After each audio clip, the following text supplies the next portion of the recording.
You take another look. That's what, wow. You know, Ole has to be frustrated with the goalkeeping.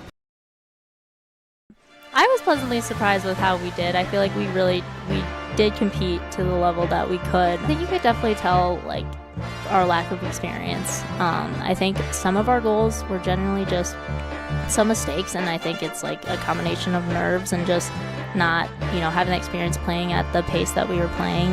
It's really fast, and I think if we tighten that up, like, we could have, you know, stayed really, like, there with them, which is cool. I think for our first game, especially going against a team like Ole, I was really proud of the way we played. Yeah. Made a fantastic play. You know, you want to make that pass to the back foot and really give your teammate an opportunity just to slide it home first time, but Aldama was not able to handle it. Midwest are able to work it up. How about this back post? A pretty goal. Raul Montañez doubles the lead. Look, Aldama could not handle the pass to put it away himself, so he said, you know what, Montañez, I'm going to give it back to you, Raul. With a little back heel flick, just roll over, give it back to him. Montañez ending the attack. Kleppel now with it. Space inside. Shot. He finds the back of the net. Lansing City up by 1. We haven't said it yet this season, but what a rocket from Jeremy Kleppel across. Lyle turning his back, trying to get in front of it and also protect himself as Kleppel finds the side net and gives Lansing.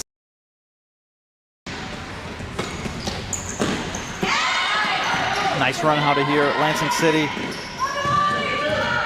Oh, excellent play. Lansing City with a goal. We were just talking about Ole's ability to make the extra pass, and wouldn't you know it, Lansing City does the same exact thing. Like, if I'm a fan of Midwest and I watch that game, and we have what I would be, in my opinion, one of the best keepers in the league, and he's not playing the second half. And to Marco, what we saw, he gave up 6 goals. You know, Lucario was in there for 20 minutes. First half, didn't give up any. And so, like, that's a huge disparity. Sliding tackle, and if Montez saved that, outstanding effort as well. Lansing City in the attack, moving it. Blanco, did he make it? He did, says the referee. Goal number 4 for Lansing City. They pull ahead. There's a pass to Blanco. Yeah, Blanco got it. Yeah, Blanco touched it. Did you hear me say Blanco puts it away? That's all right. It hit the inside back post. I just have to mention before we move on here, that game was so amazing. You know how many players under the age of 20 were part of it? A lot. Oh my goodness. A lot of them. Ethan Castaneda, there's been times where something that he does in the game is exposed, or mistakes and things like that. He was amazing in this game. Last week against Ginga he was, and in this game he played really well, and I think the things that Lansing City have been investing in are starting to pay off. Gomez putting heavy pressure on. And here he is. He finishes. Ole go up by 1. And when you think about the addition of Daniel De Leon and what he means to this team, we told you that he was the assist leader last season. The goal. Outstanding effort from De Leon to create that. Really good positioning and understanding. We're ticking down to the final moments. Shoreline City trying to put something together. Aldoni Mendez, he's shielding off Hasevic's toe poke, finds the back of the net. Shoreline's up by 1 with a minute to play. Wow, Aldoni Mendez just showing his intelligence to shield the ball, to not let Hasevic come through, and just to prevent, I mean, Hasevic is pulling at him, just prevent any. McKenzie plays it in, gets it right back. Ramsey Terminini. Weisenhunt's across. Whoa! Hold up! Ramsey Terminini from the circle. And just like that, Ginga is back in this match. What a shot from Terminini from deep. My. Unbelievable. He unleashes just power placement to the upper 90 back post, and the lead is ultimately asking the question, like, was this the best match of futsal on U.S. soil? From a perspective of an entire 40 minutes of futsal, two teams that are playing really good futsal. It's back and forth, but not because it's chaotic. The intensity just kept increasing. Yeah. And it started at kickoff. Very little drop-off or mistake, and they just keep playing that really good futsal. This is what it's supposed to look like right here. There's no doubt that the environment, it's a part of what makes the game what it is. But I think like this is a game that if you took all that away and you just watched the game, it would be amazing still. They're currently down 2. Here's Hindich at the near post. She slots it in. What a placement. Yeah, fantastic. From number 9, placement. Medina Hindich. So we take another look. That's what, wow. You know, Ole has to be frustrated with the goalkeeping. I was pleasantly surprised with how we did. I feel like we did compete to the level that we could. I think you could definitely tell like our lack of experience. I think some of our goals were generally just some mistakes, and I think it's like a combination of nerves and just not, having the experience playing at the pace that we were playing. It's really fast, and I think if we tighten that up, like we could have, stayed. Yeah. Really like there with them, which is cool. I think for our first game, especially going against a team like Ole, I was really proud of the way we played. Yeah. Made a fantastic play. You want to make that pass to the back foot and really give your teammate an opportunity just to slide it home first time, but Aldama was not able to handle it. Midwest are able to work it up. How about this back post? A pretty goal. Raul Montañez doubles the lead. Look, Aldama could not handle the pass to put it away himself, so he said, you know what, Montañez, I'm going to give it back to you, Raul. With a little back heel flick, just roll over, give it back to him. Montañez ending the attack. Kleppel now with it. Space inside. Shot. He finds the back of the net. Lansing City up by 1. We haven't said it yet this season, but what a rocket from Jeremy Kleppel across. Lyle turning his back, trying to get in front of it and also protect himself as Kleppel finds the side net and gives Lansing.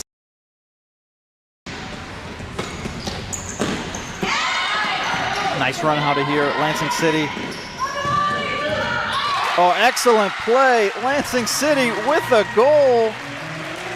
We were just talking about Ole's ability to make the extra pass, and wouldn't you know it, Lansing City does the same exact thing. Like, if I'm a fan of Midwest and I watch that game, and we have what I would be, in my opinion, one of the best keepers in the league, and he's not playing the second half. And to Marco, what we saw, he gave up 6 goals. Vicario was in there for 20 minutes. First half, didn't give up any. And so, that's a huge disparity. Sliding tackle, and if Montez saved that, outstanding effort as well. Lansing City in the attack, moving it. Blanco, did he make it? He did, says the referee. Goal number 4 for Lansing City. They pull ahead. There's a pass to Blanco. Yeah, Blanco got it. Yeah, Blanco touched it. Did you hear me say Blanco puts it away? That's all right. It hit the inside back post. I just have to mention before we move on here, that game was so amazing. You know how many players under the age of 20 were part of it? A lot. Oh my goodness. A lot of them. Ethan Castaneda, there's been times where something that he does in the game is exposed, or mistakes and things like that. He was amazing in this game. Last week against Ginga he was, and in this game he played really well, and I think the things that Lansing City have been investing in are starting to pay off. Gomez putting heavy pressure on. And here he is. He finishes. Ole go up by 1. And when you think about the addition of Daniel De Leon and what he means to this team, we told you that he was the assist leader last season. Goal. Outstanding effort from De Leon to create that. Really good positioning and understanding. We're ticking down to the final moments. Shoreline City trying to put something together. Aldoni Mendez, he's shielding off Hasevic's toe poke, finds the back of the net. Shoreline's up by 1 with a minute to play. Wow, Aldoni Mendez just showing his intelligence to shield the ball, to not let Hasevic come through, and just to prevent, I mean, Hasevic is pulling at him, just prevent any. Mackenzie plays it in, gets it right back to Ramsey Terminini. Weisenhunt's across. Whoa! Hold up! Ramsey Terminini from the circle. And just like that, Ginga is back in this match. What a shot from Terminini from deep. My. Unbelievable. He unleashes just power. Placement to the upper 90 back post, and the lead is ultimately asking the question, like, was this the best match of futsal on U.S. soil? From a perspective of an entire 40 minutes of futsal, two teams that are playing really good futsal. It's back and forth, but not because it's chaotic. The intensity just kept increasing. Yeah. And it started at kickoff. Very little drop-off or mistake, and they just keep playing that really good futsal. This is what it's supposed to look like right here. There's no doubt that the environment, it's a part of what makes the game what it is. But I think, like, this is a game that if you took all that away and you just watched the game, it would be amazing still. They're currently down 2. Here's Hindich at the near post. She slots it in. What a placement. Yeah, fantastic. From number 9, placement. Medina Hindich. We take another look. That's what, wow. You know, Ole has to be frustrated with the goalkeeping. I was pleasantly surprised with how we did. I feel like we did compete to the level that we could. I think you could definitely tell, like, our lack of experience. I think some of our goals were generally just some mistakes, and I think it's like a combination of nerves and just not, having the experience playing at the pace that we were playing. It's really fast, and I think if we tighten that up, like, we could have,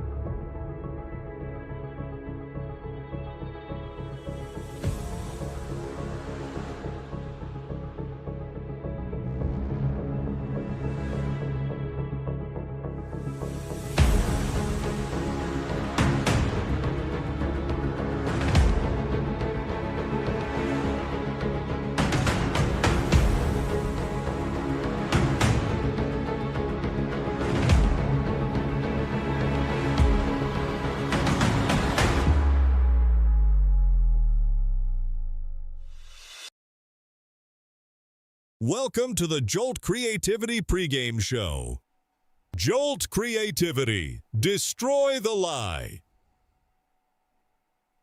Welcome, everyone, to the Jolt Creativity pregame show here on the final match of our triple header today. I'm Jared Kleppel, bringing you the action here from our studio in Lansing.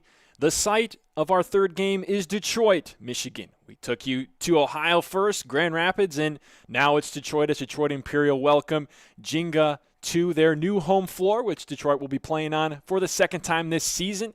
They're currently 3-0, looking to get that 4th straight victory. Last time these two teams met, it was a 2-1 victory for Detroit Imperial that came down, all the way to the end. Ginga actually had a chance to tie it up with about 40 seconds to go, and it ended in Cincinnati with a loss for Ginga. Let's take a closer look at these teams. For Detroit Imperial, a big win would complete phase 1. Here's what I mean.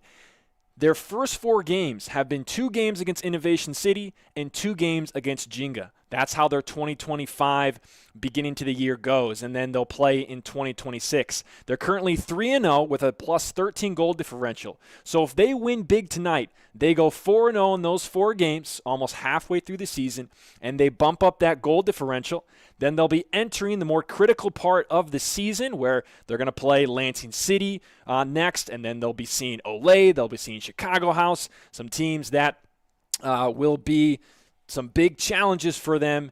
If they can win this game big and go into that stretch, the second half of the season at 4-0 with a large goal differential, that will do a whole lot when it comes to the playoffs and when it comes to seeding. For Ginga, they're in a little different scenario. They're currently at 1-3. They've lost 3 straight, and they're trying to get back into the win column or at least get some points here in Detroit. Now, they have often not done well on the road because of personnel, mostly. And today, they're bringing a full 14-player squad to Detroit. So personnel shouldn't really be that much of an issue, except for one asterisk. The goalkeeper for today is Jorge Guinevart. Now, I don't mean that in a negative way for him. It's just that he's never played goalkeeper before that we've seen. So it's a question mark. Is he a goalkeeper? Is this a position that he's used to being in? We don't see Corey Weisenhunt. We don't see, his name's slipping my mind, the other Jason Quimson. He was the other goalkeeper for Ginga that we've seen this year. Neither of them are rostered. So last year we saw Wes Rasdorf get in there. His try at the goalkeeper position wasn't great. And so now Jorge Guinevart comes in. So what will that be like? I'm excited to see. I had to do a double take when I saw that, and I wasn't the only one on the production team either. We said, man, Jorge Guinevart, is he in goal? Because we haven't seen this yet from Ginga. So this will be very interesting. He is a player that does play defense. He's gotten quite a lot of blocks, so this kind of fits with a little bit of the type of player he is. So we'll be excited to see what he brings in goal. Of course, on the other side, he's got Emerson Mena to compete with, and that's going to be a tall task, likely the best goalkeeper in the FCS on the other side. So that is a situation that Ginga is in, trying to get some points after they've lost 3 straight, and it is a very key game for them. It might be the deciding moment. Even though we're only about halfway through the year, the playoff picture is starting to become a little more clear, and the way that teams are performing have a big impact on that. So this might be a moment where you look back on and say, this was when the season turned around, or this is when the season was wrapped up and we couldn't make the playoffs. It could be this game. Kickoff is coming up shortly from Detroit, so don't go anywhere.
They're currently down 2. Here's Hindich at the near post. She slots it in. What a placement. Yeah, fantastic from number 9, placement. Medina Hindich. We take another look. That's what, wow. Ole has to be frustrated with the goalkeeping. I mean, he's going to be the best pivot in the league. Best pivot in the league. Yeah, we really hadn't even talked about him yet today. So incredible on the ball. His ability to hold up play, his ability to allow the offense to run through him, his creativity, his ability to capture the ball and spin and shoot and score. It's just really one of the best in the league. I mean, him and Trezor Crispane, I think, are the best, the most solid traditional pivots that we have in the league. Yeah. I was pleasantly surprised with how we did. I feel like we did compete to the level that we could. I think you could definitely tell, like, our lack of experience. I think some of our goals were generally just some mistakes, and I think it's like a combination of nerves and just not, having the experience playing at the pace that we were playing. It's really fast, and I think if we tighten that up, like, we could have, stayed really there with them, which is cool. I think for our first game, especially going against a team like Olay, I was really proud of the way we played. Yeah.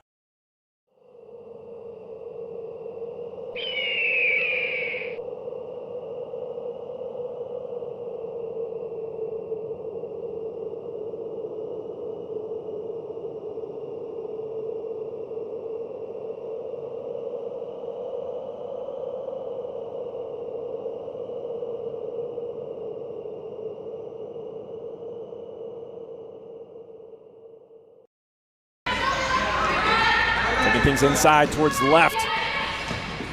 With Madison McCarthy, and they get it into the back of the net. That was Jenna Lee, number 4. Great build-up play right here from Lansing City, just to continue to work it in. Jenna Lee made a fantastic play. You want to make that pass to the back foot and really give your teammate an opportunity just to slide it home first time, but Aldama was not able to handle it. Midwest are able to work it up. How about this back post? A pretty goal. Raul Montañez doubles the lead. Look, Aldama could not handle the pass to put it away himself, so he said, you know what, Montañez, I'm going to give it back to you, Raul. With a little back heel flick, just roll over, give it back to him. Montañez. You're watching the Futsal Champions Series on FCS Live.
The attack.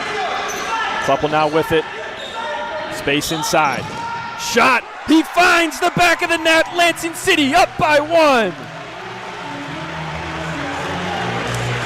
We haven't said it yet this season, but what a rocket from Jeremy Kleppel across. Lyle turning his back, trying to get in front of it and also protect himself as Kleppel finds the side net and gives Lansing. Committing a crime so you can try to escape from prison. Bad idea. Going to the pod escape room to play an escape game with your friends. Great idea. Test your skill as an astronaut in outer space. Find Santa in Save Christmas. Or take a vacation to an abandoned island. Just don't get stuck there. The Pod Escape Room. Learn more at thepodlansing.com.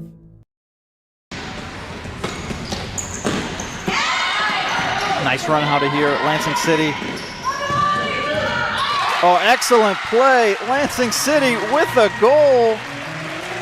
We were just talking about Ole's ability to make the extra pass, and wouldn't you know it, Lansing City does the same exact thing. Just a comment about Ginga, another reason why the story is different this year for Lansing City is Ginga's team looked a lot better on the road than it did last year. They did, yeah, they looked a lot better. And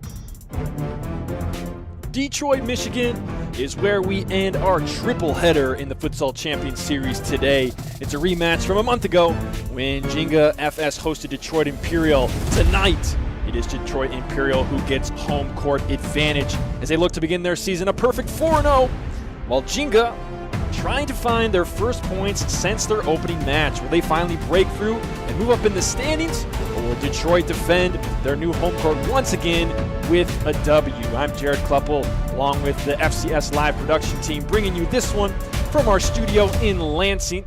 We're going to take you to the court in Detroit as we get ready for kickoff.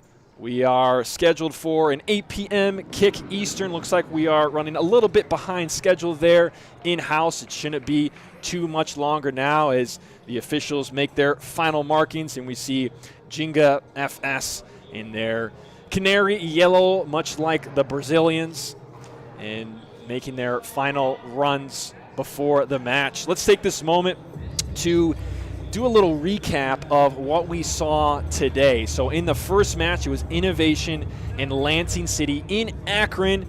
Lansing City took that one by a score of 7-3. The court was actually very short. Very short. It affected the game quite a lot. And the other thing that affected the game quite a lot was Lansing City was pretty thin on players. There was 4 or 5 players that are either in their first or second lines that weren't present, and they had to call upon some younger youth players that have not got a lot of significant time this year. Anthony Wetzel, Coulter Reese, to name a couple. There was one more. Charlie Nunez was the other one. And Lansing City was able to get it done 7-3. Now, the next game, 5 p.m. game, Olay and Chicago House. A matchup that was kind of highly anticipated for a while, and it was not all that everyone was hoping it would be. Olay 14. 1-4 for Olay and 3 for Chicago House in Grand Rapids. Olay get their second win, and Chicago House fall to 0-4 on the year. And that brings us to tonight, the third matchup of our triple header between Ginga and Detroit. And these two teams have met already once before. That was a 2-1 victory for Detroit in Cincinnati. So this time Ginga is looking to replay the script and get a win on the road. Detroit try to be home victors this time around. Let's take a look at our starting lineups for the night. For Detroit Imperial, Emerson Mena in goal. We did not see him in the previous match, but he is one of the best, or arguably the best, goalkeepers in the FCS. In front of him, Davide Depoche. He has been a key component of this Detroit Imperial since before it was Detroit Imperial, and he is in that fixo position. Will have the ball at his foot a lot. Peyton Trask on the left, Abdullah Isale and Amina Unzar to round out their starting 5. For the visitors in yellow, Ginga FS bringing a full squad from Cincinnati, Ohio. Takabatake at the fixo spot. He is a key player for them. We see him a lot in the offensive attack, and he's one of the players that really tries to get the crowd involved. He really looks like he's enjoying playing the game. Really a fun guy to watch. Aaron Raymond on the right, Edwald Bugase on the left. He's been a new player this year that we have seen step up and kind of have raw potential. Looking to see him have maybe a breakout game. Nick Rumasek up top. And, of course, cannot forget in goal, it is Jorge Guinevart. And that is not a typo, ladies and gentlemen. Jorge Guinevart has typically been a court player last year and this year in the fixo spot. Usually is seen being a defensive anchor, and he's going to fully take on that role tonight with no Weisenhunt, no Quimson. It is Jorge Guinevart who will be stepping between the pipes for Ginga. We are moments away from kick now. We'll send you to our sponsors and be back in just a moment.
sliding tackle, and if Montez saved that, outstanding effort as well.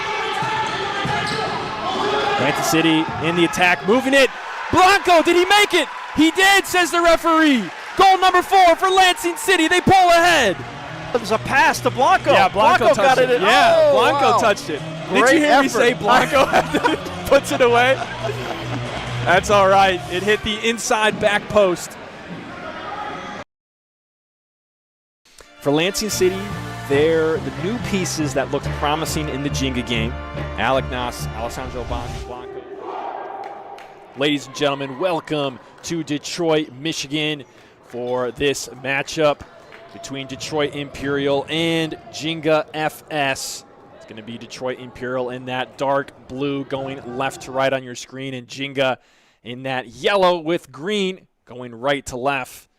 As we experience a little bit of difficulty on our top camera, we'll work on getting that for you as soon as possible.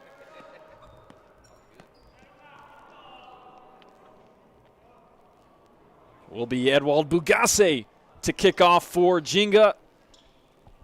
We have the opening whistle, and we are off and away here at Schoolcraft College. Please bear with us as we sort out the camera issues.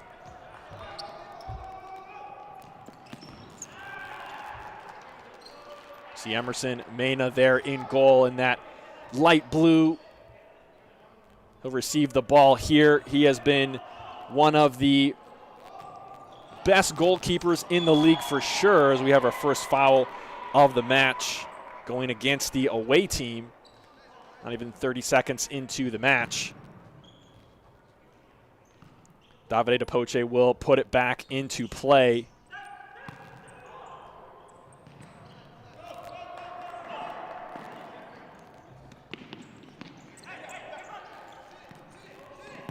Looks like ball will go out of bounds. And we here in the studio are experiencing exactly what you are seeing. So I apologize, I can't give more context to what is going on there in Detroit. Will be Aaron Raymond taking the corner. He's trying to find Takabadake. It was headed away, and shot goes over the bar. Emerson Mena going early. Finds DePoce in the corner.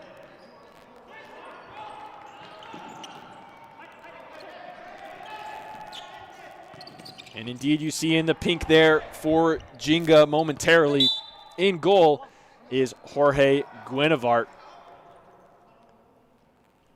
We have not seen him in the goalkeeper position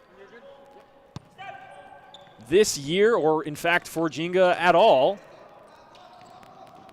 So very curious to see what he will bring at the goalkeeper spot for Ginga. Isale working out of the back. Finds Trask in the middle, going back to DePoce. DePoce up the floor, is trying to find Trask, taken away by Ginga. Here comes Rumasek. Left foot, and Emerson Mena is there. Corner kick coming up for Aaron Raymond.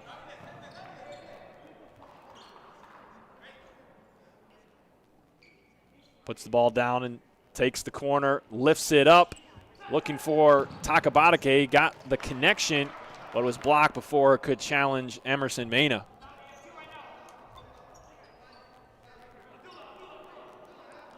This Ginga side, they have had a most recent history of losses, 3 in a row since winning their first one. Most recently, it was 4-6 in Muskegon, where they lost, even though they had a comeback late in the game with a couple of really good goals, good placement. They came up short and are looking for their first points. And almost a first goal here. And Raymond, maybe another chance. Rumasek only meters away from Mena. As we get our main camera back up and running. Dribbled out of bounds goes Amine Unzar. And it will be Ginga to put it back into play.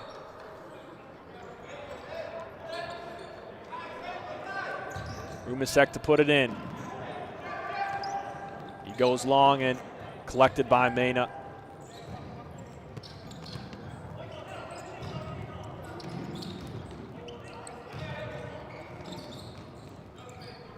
Here is Abdullah Saleh. Down the line goes Meska. And Guinevart gets his first touch in the pink jersey. It was not the most assuring one, if you're a Ginga fan. He's going to get tested here. Prefers to stop it with his foot, and he's up the floor. Takes a shot. Could be in trouble now. Davide Poche finds Guinevart. Wow, and if that first action from Jorge Guinevart tells us anything, it means we're going to see a defender playing in goal today for Ginga. He'll use his feet. He'll come out and be aggressive. We'll see if he continues that way, and that's what I would assume, being a court player with probably very little goalkeeper training. So a shot from Davide Poche goes well wide into the hallway. Guinevart goes to retrieve it. Substitutes for Ginga coming on the floor. Straz on the floor, as well as number 8. Maybe that's number 9. I can't quite see. I think that might be Messiah Hata. And the number 15 up top, Kokai Minami. Haven't seen him too much this year, but he is back for the Ginga Yellow. As Peyton Trask is able to stay with it, working with DePoche. Not there, and Ginga going the other way.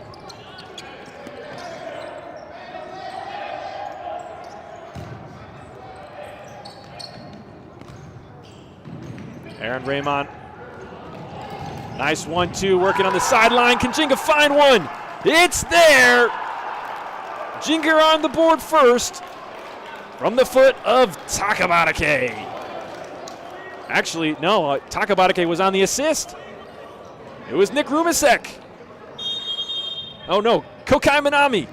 I'll get it right, don't worry. Kokai Minami at the near post beats Emerson Mena on a great build-up play from Ginga. That's not something we have seen much from them all year. If you're a Ginga fan, that is definitely something to be excited about. That combination play leading to the goal as Takabarake forces a save from Emerson Mena.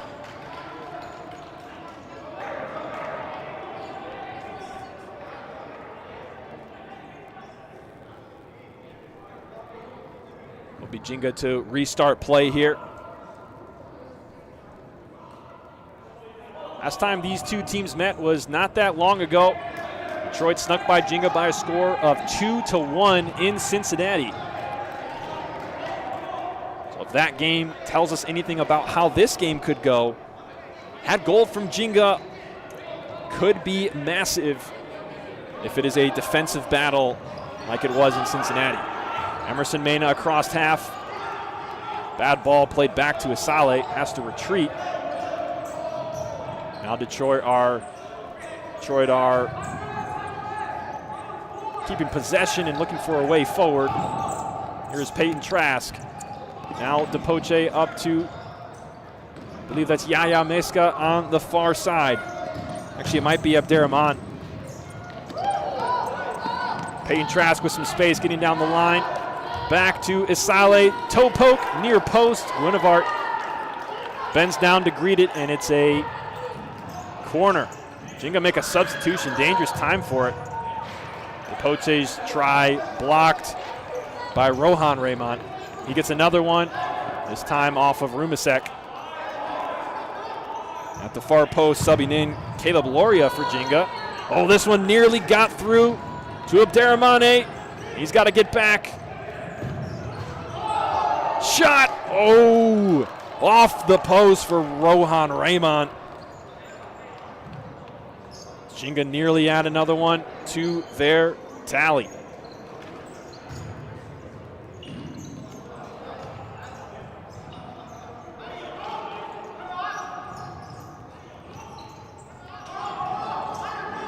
Abderrahman into the middle. Isale with the header. Guinevart comes out. all the way to Mena. He collects and goes right back to that same side. Believe, nearly at the near post, the far post for Abderrahmane. On the work from Isale and Trask. Had Abderrahmane been in position, it would have been just a deflection needed to even the scoreline. Aaron Raymond gets it back inside. Can he stay with it? He does, and Mena sliding at it with both feet before Raymond had a chance to find Matsushima. Matsushima with it now. Here is Mario Magliano. One of the first times we've seen him this year as well.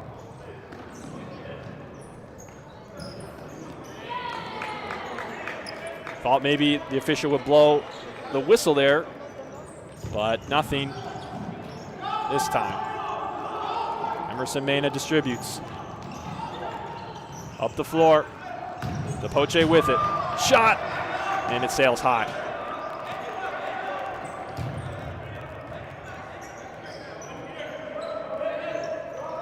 This Ginga team currently at a 1-3 record with a -3 goal differential in their first 4 games, so they've had close ones.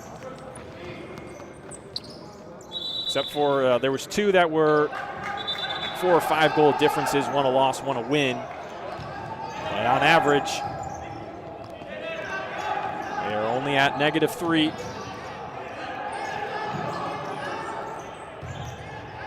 Davide Depoche now.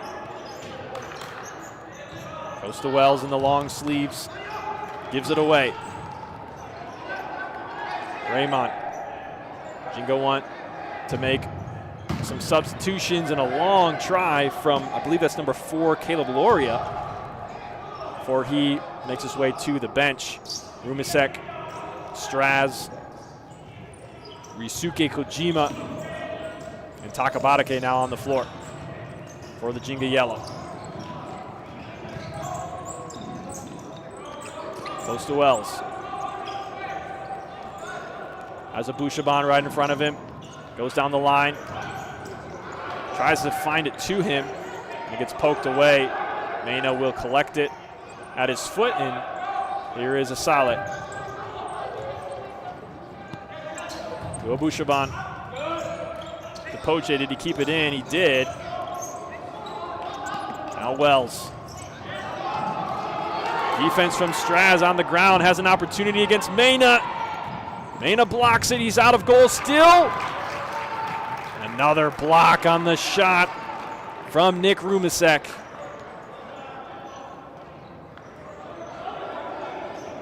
Ginga have a corner. Off the corner, sails it high for Rumisek. For Detroit Imperial, they were at 3-0, and their last match was a 10-4 win here at home against Innovation City. It's the second time that they played Innovation City this year. Their first 4 games, 2 against Innovation and 2 against Ginga. This one being the second one. And as mentioned, they are at 3-0 with a +13 goal differential currently. Based on how the standings are right now, they have a very good chance of making it into the playoffs, as there's 2 teams that still do not have a win, and Ginga almost halfway through the year with only 1. So a 3-0 record, very strong for Detroit.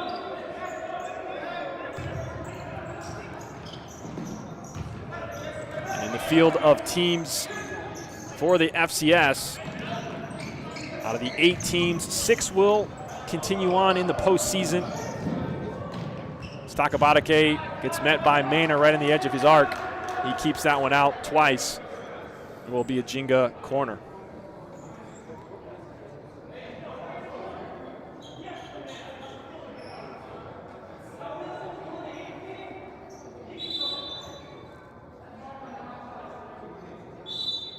Whistle to move back the Detroit defender. Ball comes in on the chip, off the volley. Not terribly struck there. by number 13, Nick Rumasek. He is having a good performance so far. Applying pressure, taking several shots. As he works with his team to try to get their first points since their opening match at home against Innovation. I believe they won that one 8-2.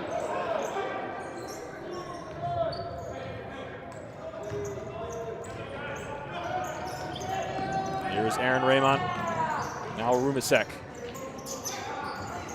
Detroit pressing up high. Chip to try to relieve pressure, not there.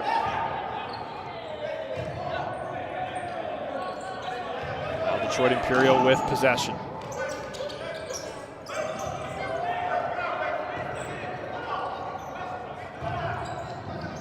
Down the line goes Ricardo Lopez.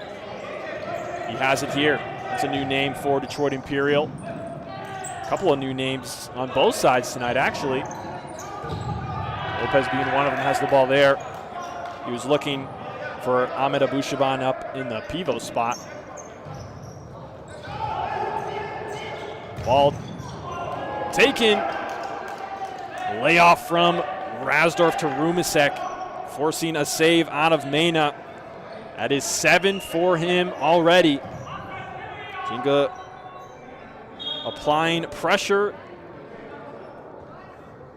as Mena tries to clean up the sweaty floor around him.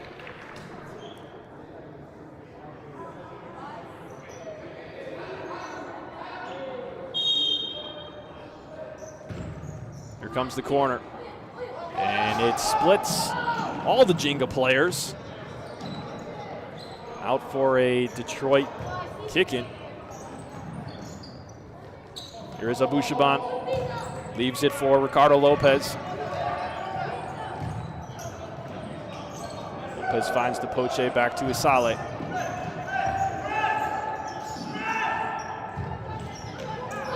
Ginga calling for the press, and Guinevere picks up the one, looking for the pivot spot.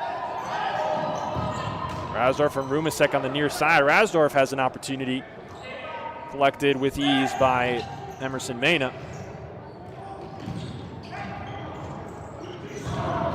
Takabatake forcing a turnover. Nick Rumasek gets an easy one, and Ginga double their lead in front of a home crowd here in Detroit.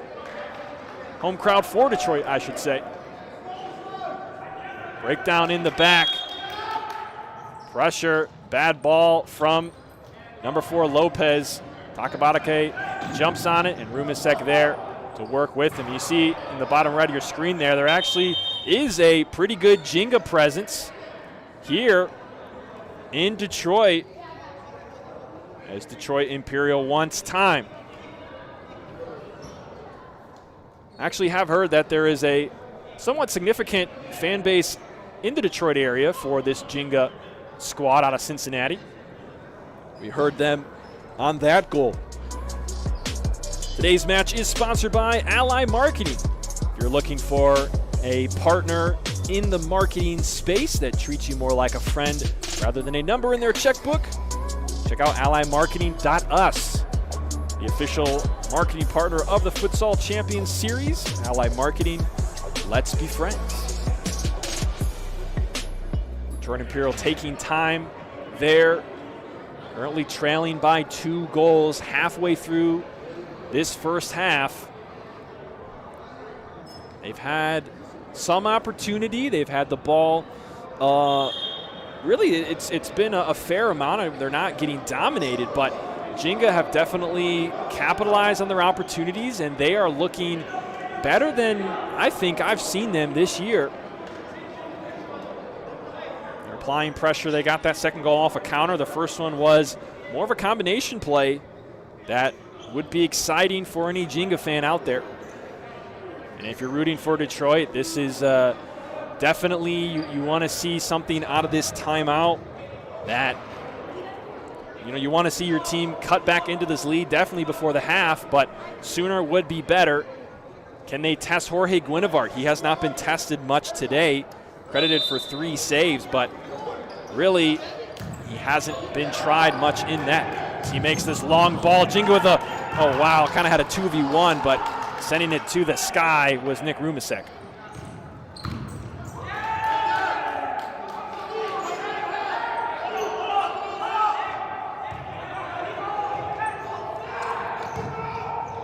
Isale, oh, space inside, and Guinevart makes his first critical save. I believe that was Yaya Meska. No, it's Amine Unzar is the one. There's actually no Meska tonight, and no Edward Murillo either. 2 players that have played key roles for them in the past. Giveaway here by Ginga, and Unzar will win the corner.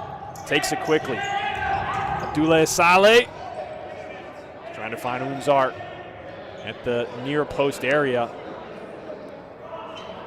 He would have been in a very dangerous position had he done so. Mena up the floor, skips him to Depoche. Down the line, looks to be Trask, trying to keep it in and thinks it's his. It is his.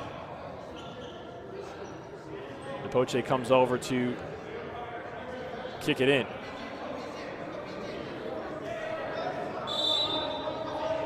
Backing up Takabatake is the official. Now Depoche sends it into Mena. Isale, shot blocked at his foot. Now Depoche has space. Onto his right foot, strike! Good placement. And Guinevart sends it up to the basketball hoops. So it'll be out for a kick in.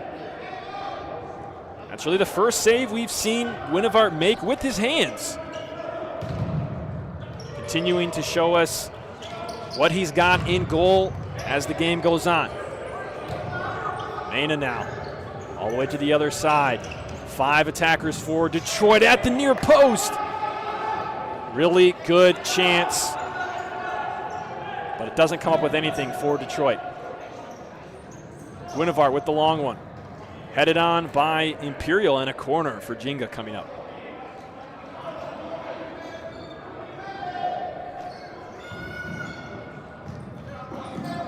This one comes all the way to Aaron Raymond.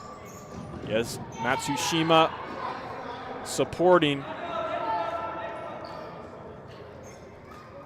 Matsushima, the player coach, will come up to take this kick in.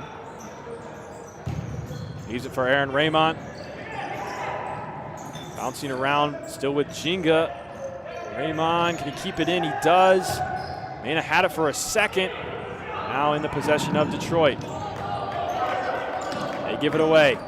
Matsushima at his foot. Finds the diagonal to Magliano. Mena slides, kicking it away. Caleb Loria shielding that one out for Ginga.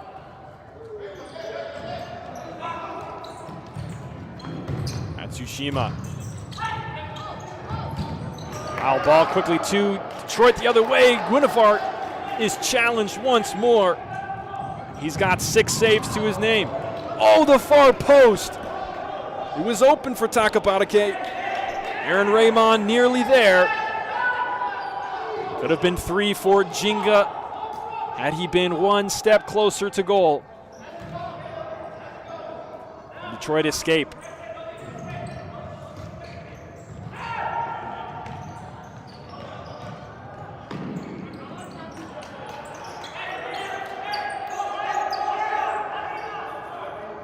Guinevart goes long. And Rumasek battling with Tarek Lamarty. One of the first times we've seen him tonight, number 9 for Detroit Imperial.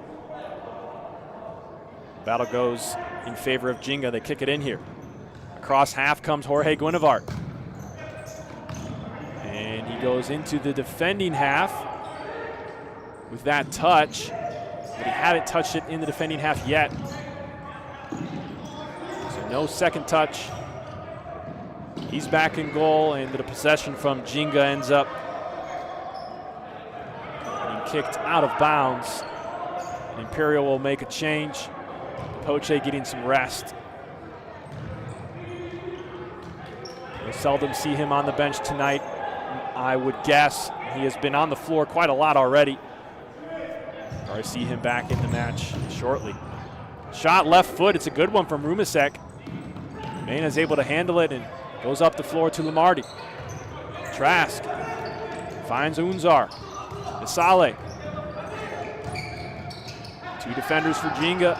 Up to Lamardi at the pivot spot, taken away by Rumasek. He's in trouble with two defenders around him.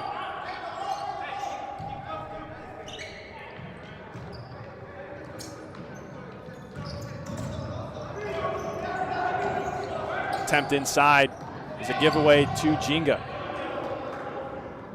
Ball out, last touched by, I believe, Detroit Imperial as Ginga make changes here. I think 3 players coming on for them. Roger Straz there, number 7.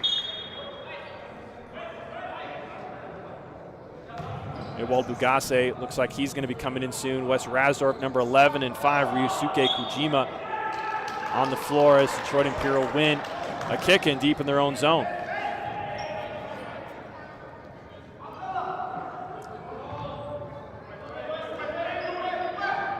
Just over 7 minutes to go in the opening half. Mena all the way up the floor. Lamardi wants a foul. Thought he got grabbed, and no call will come.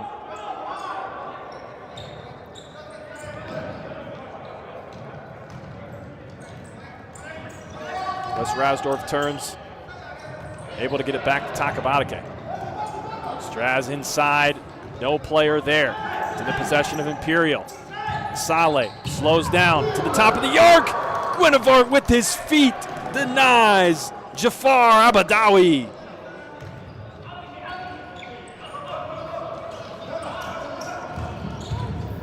Another one. Guinevere with his foot has to do it again. Tarek Lamardi to the floor. And Guinevere is showing that he is formidable in net.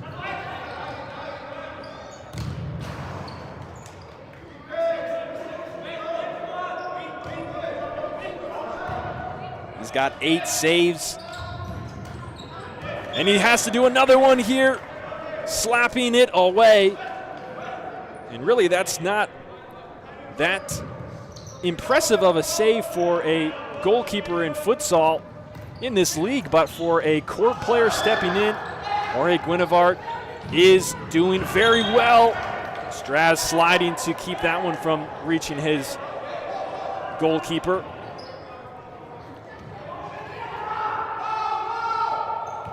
So now with 6:11 to go, it's a corner for Detroit. Goes all the way to Mena. He's across half. Dule Asale, the man back for Detroit. Detroit showing patience. Some movement up front. Lamardi tried to get it back. Guinevere wants to go for it. And he did not connect on that punt. Mena restarts. Trask had it for a moment down the line, but the defense of Messiah Hatta kicks it out. Now Poche tries one from deep, goes wide, hits the trash can actually. Pretty good shot if you're aiming for the trash can.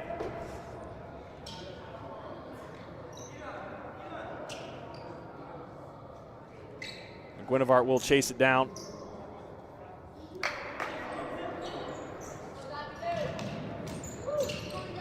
And restarts play. Here's Bugase on the slide from Mena. Ginga restart. Guinevere sneaking up. He has it here across half. Ball across the middle, dangerous. Ginga still in possession. Bugase with it. Leaves it for Raymond. Raymond with space. Oh, he had Rumasek just a pass away to his right.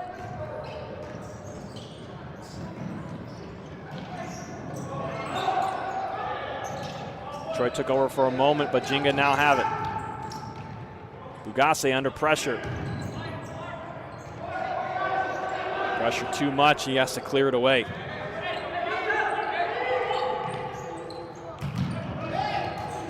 Long one from Mena, smacked away by Guinevart at the top of his arc. Will be Trask to put it into play.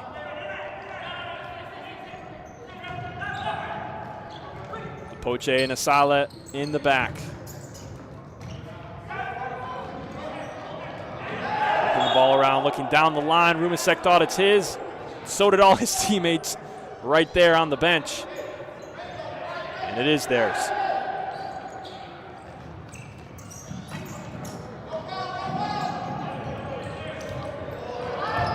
Oh, turnover. Asala makes the most of it. Imperial get on the board.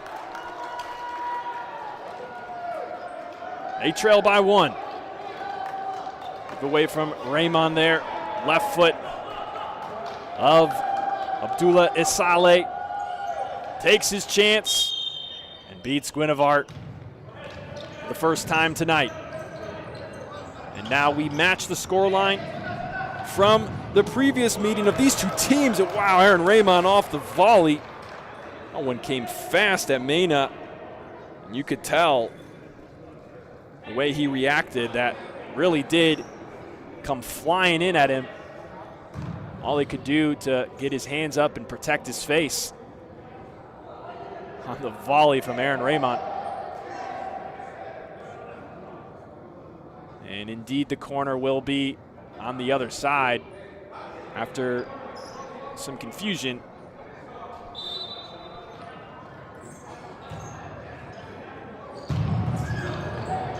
Off the volley is Ginga, Nick Rumasek. They've done that a few times today. Haven't quite connected the way they wanted to. Takabatake has a chance, gets Mena on the floor, follow up. Rumasek has his shot deflected. Corner coming for Ginga. Guinevart across half, has his own shot, blocked before it can get to the arc.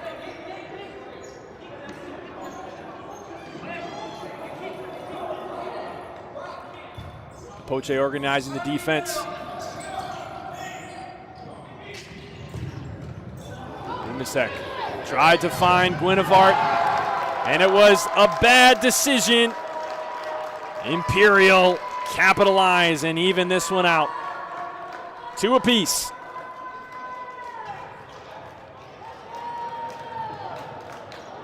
Doing his best was Kokai Minami as that ill-advised pass made its way to Peyton Trask. And Imperial have another chance here on the counter. Ginga working hard to get back. Now they have a transition opportunity. Matsushima slows it down, finding Magliano. Now Matsushima. Gloria loses it.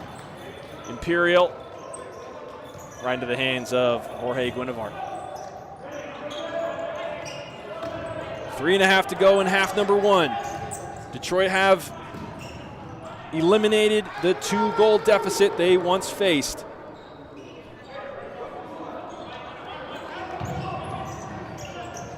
Can they get another one before half? Or will Ginga add to their score in the next few minutes? Aaron Raymond, lots of space. He takes it. Shot goes well high. He wants a touch. Looks like he's not going to get one. Or will he? Yes, he will. It will be a corner. He was just going off to the bench for substitutions. Rohan Raymond now on the floor, along with Edwald Bugase. Caleb Loria and Satoru Matsushima, who takes the corner inside, trying to find Raymond. Rohan, that is. But it's out of play. And it goes deep to Poche. Gives himself a volley. That was a good strike. Looked like it was going right to the top corner before Guinevart got a hand on it. Another chance, blocked. Back to the foot of DePoche. Now Abushaban.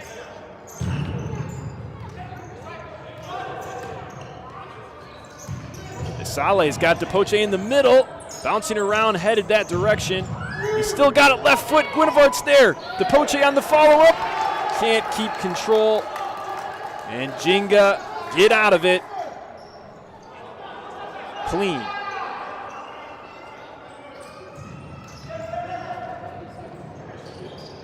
Nice ball from Bugase.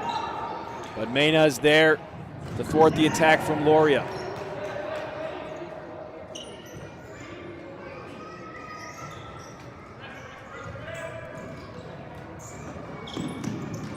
Saleh and Depoche working together. Depoche goes into the stands and Bugase quick to help him up.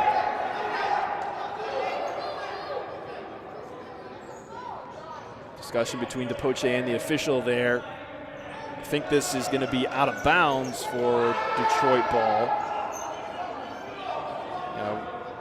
No whistle for a foul. Depoche looks back, didn't know his counter was going, and he was looking for, I think that might be Abushaban, who is in the middle. On a designed play, Costa Wells getting it back to Depoche. Just over 2 to go in the first. Finding Manami up near Mena was Guinevart. His try was blocked, but dangerous.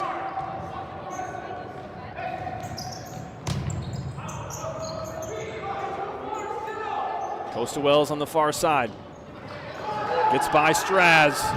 2v2 toe poke. Deflected off Rohan Raymond corner. Coming up for Detroit.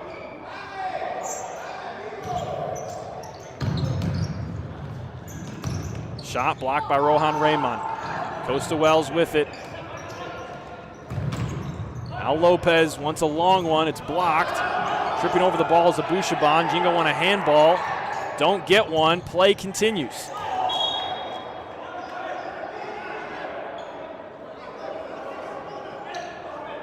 Did look like it hit Abushaban's hand. Certainly didn't seem intentional while he was on the floor there. Off the corner, it does come all the way here to Ahmed Abushaban. Down the line goes Lamarty. Wells tries to get it back. That was Depoche who got it back. And his shot, a strong one off the near post. Looks like Guinevart was able to get a piece of it as well. He's got 12 on the night.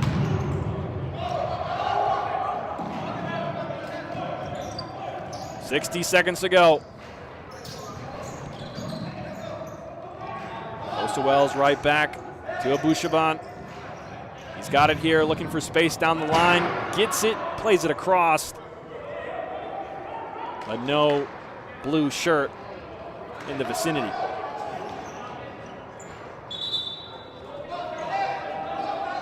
Looks like the arena clock is showing 1:10, so a slight difference between the one you see and the one there.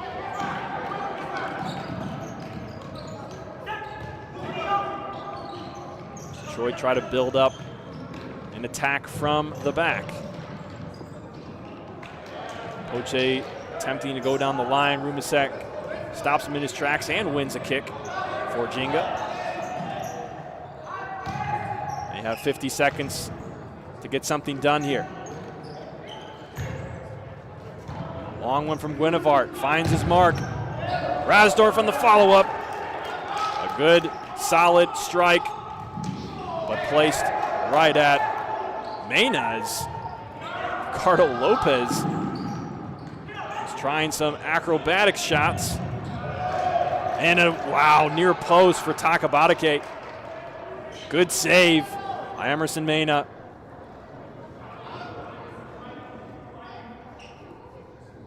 Would have been quite exciting that last play had Ricardo Lopez connected on that bicycle try. Seen a couple of those throughout the FCS last year and this year since we started broadcasting games. Unfortunately, didn't connect on that. We get down to about 20 seconds, I think I see on the other side. The in-house clock, so just a little bit behind what you see on your screen. Univart lays it down with 15 seconds to go. Takabatake. 10 seconds now. Aaron Raymond. 5 seconds. 3 and 2 and 1. And Ginga have no attack in the final seconds. And we're at a deadlock. 2-2 at the half. Detroit trailing by 2 early on and eliminating that deficit before the halftime break. The Ally Marketing Halftime Show is coming up next, as well as second half action. You're watching the Futsal Champions Series on FCS Live.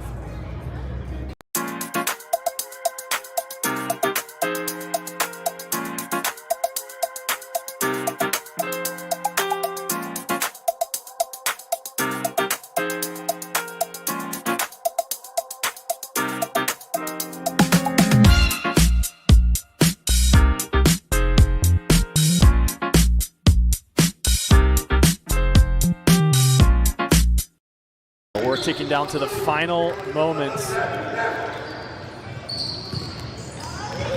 Shoreline City trying to put something together. Aldoni Mendez, he's sealing off Hasevic's toe poke, finds the back of the net. Shoreline's up by 1 with a minute to play. Wow, Aldoni Mendez just showing his intelligence to shield the ball, to not let Hasevic come through, and just to prevent, I mean, Hasevic is pulling at him, just to prevent any. Ball being the rocket it is, that could cause some trouble tonight for Fabian Rodriguez in goal.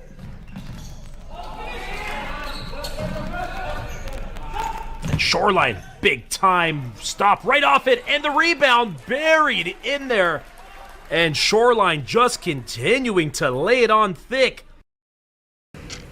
Committing a crime so you can try to escape from prison. Bad idea. Go into the pod escape room to play an escape game with your friends. Great idea. Test your skill as an astronaut in outer space. Find Santa in Save Christmas. Or take a vacation to an abandoned island. Just don't get stuck there. The Pod Escape Room. Learn more at thepodlansing.com. Tonight, the first ever FIFA Women's Futsal World Cup takes place. At Detroit, go in and they get the first of the night. Wonderful work deep into the Ginga zone. There was Detroit Imperial, and we see them with a sigh of relief after opportunity after opportunity. And who else? Depoche to Abdullah Assal. McKenzie plays it in, gets it right back to Ramsey Terminini. Weisenhunt's across. Whoa! Hold up! Ramsey Terminini from the circle. And just like that, Ginga is back in this match. What a shot from Terminini from deep. My.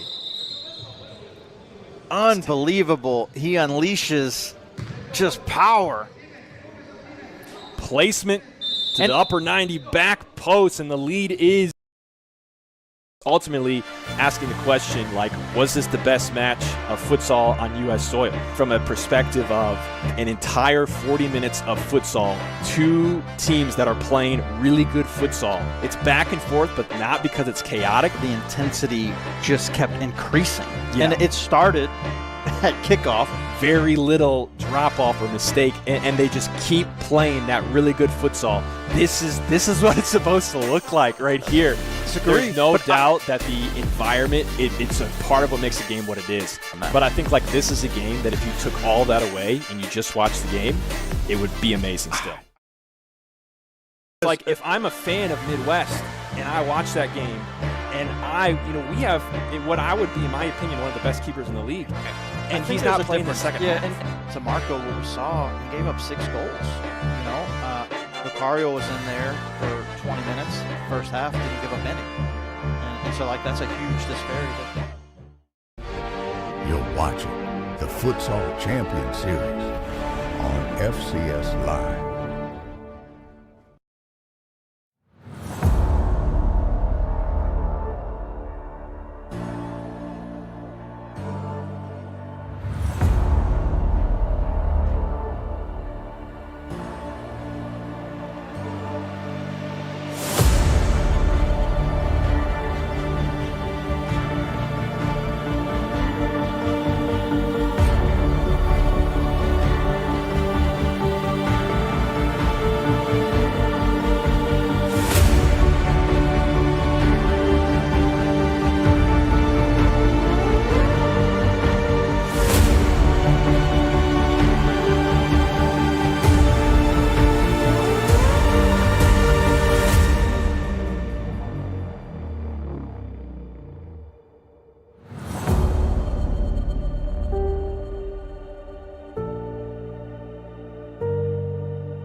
Welcome to the Ally Marketing Halftime Show. Ally Marketing, let's be friends. Welcome, everyone, to the Ally Marketing Halftime Show. I'm Jared Kleppel bringing you the FCS action today. This is the third game of our triple header. So before we dive into the halftime of this one, a quick recap at what happened earlier today.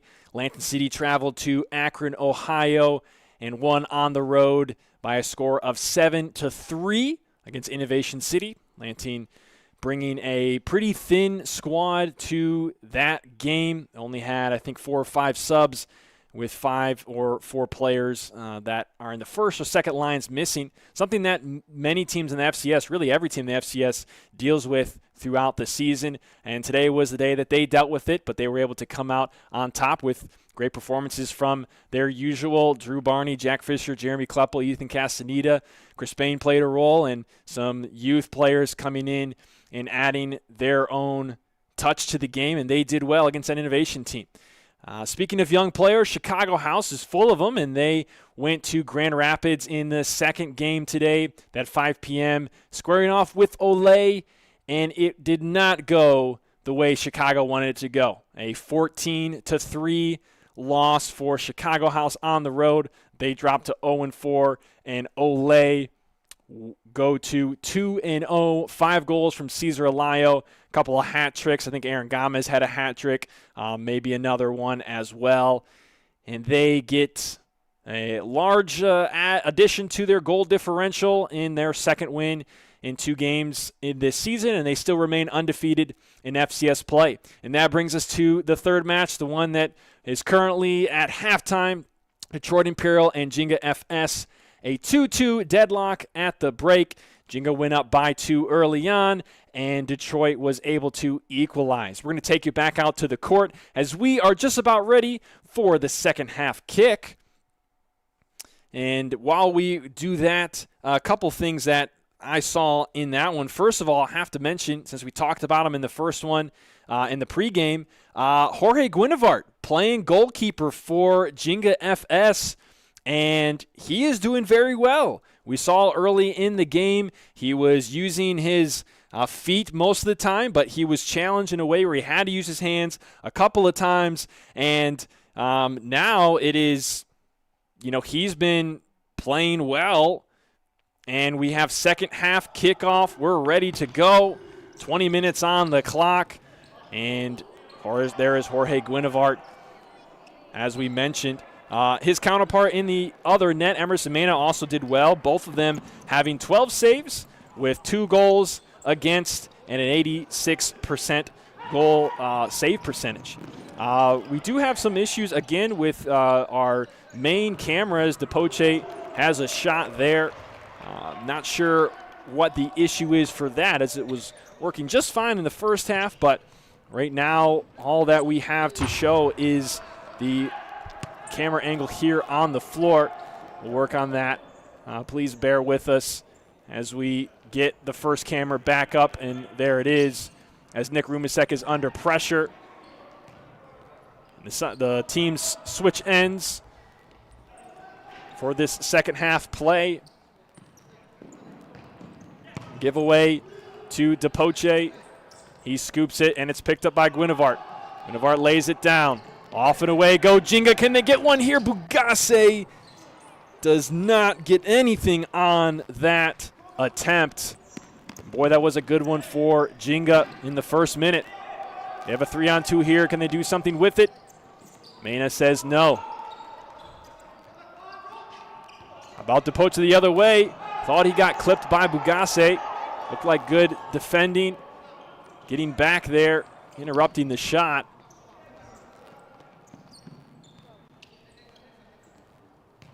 Detroit Imperial in that first half, they did well to fight back and eliminate that deficit of 2 goals. They capitalized on a bad pass for their second goal.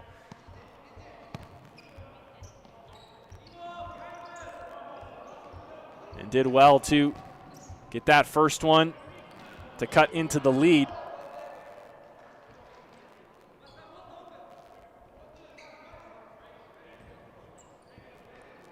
Now what awaits us in the second half.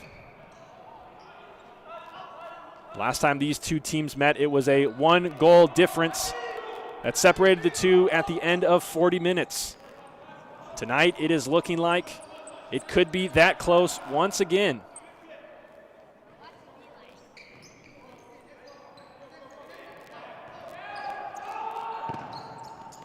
Ball into the pivot spot. Depoche looking for a call, not going to get one.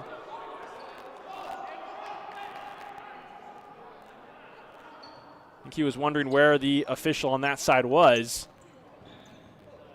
He was out of our screen. We couldn't see him. Guinevart now with the ball at his foot. Sends it into Rohan Raymond and cleared out of play by Detroit.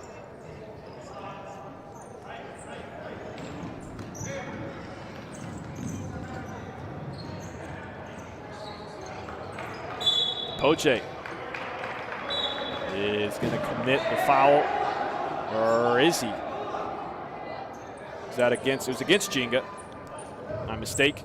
So Ginga get the first foul of the match on the effort from Depoche. And puts it out of play. Not in sync with Davide Depoche. Ball up top to Roger Straz. Running into the top of the arc.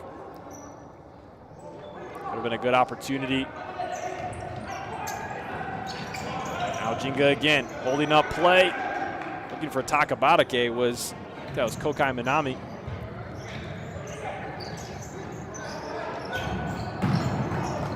Toe poke shot from number 11, Amine Unzar.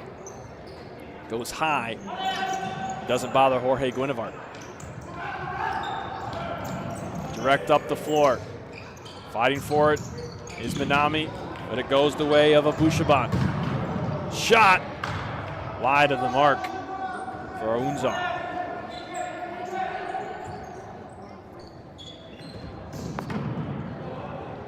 Takabatake down the line, not controlled by Ginga. Depoche gets it back and has a shot. That gets deflected out for a corner. Tricky to tell, but it looked like at the beginning of this match, beginning of the second half, I think we had some Detroit Imperial fans starting to make their voices heard. Looked like on camera, one of the players standing in front of the camera was getting them into the game. We'll see if that has any impact on this match. There is a squad of Ginga faithful here, as well as Jorge Guinevart. Makes a really good save at the near post. And an excellently placed strike from Abdullah Saleh, and a chance for Unzar on the ball from Depoche. Take another look. The toe poke from Saleh. Guinevart showing well that he has picked up some goalkeeper skills at some point in his futsal or soccer career. It's possible that it was just in the past couple of weeks or so. Who knows? And now it's Depoche, 1v keeper, 2 times. Guinevart makes the save, and Asale on the follow-up with an open net sends it over the bar. Quite a ways. Down the line, Kojima lost it for a second. And Imperial will keep possession here. Well, this looks like a promising opportunity. Asale, second chance header for Unzar. Still working for it, and Detroit Imperial nearly break through the deadlock. About 15 and a half remaining in the match.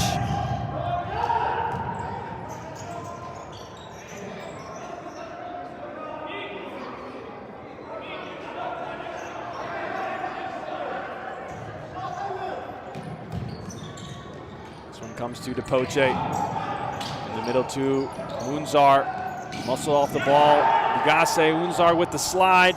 Referee says he got the ball. Depoche now off the post.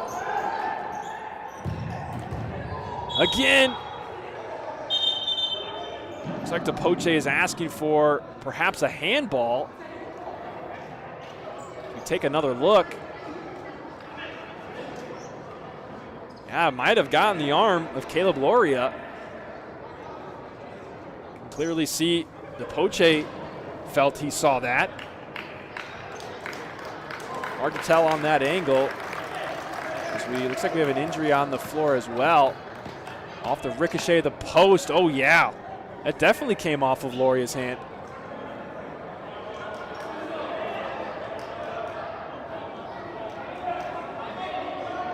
Very tough one to see.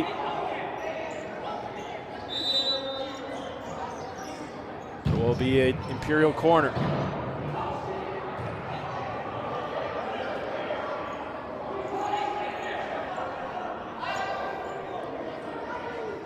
Off the corner, it goes all the way to the other side, and Ginga will restart play.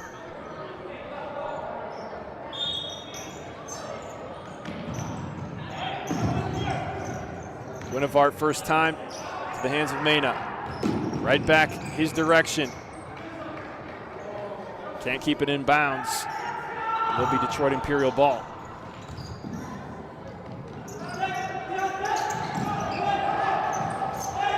Abadawi, number 2 for Imperial, new name. Collecting the ball, taking it up the floor, working with Asale, and wins a kick in deep in Ginga territory. Jafar Abadawi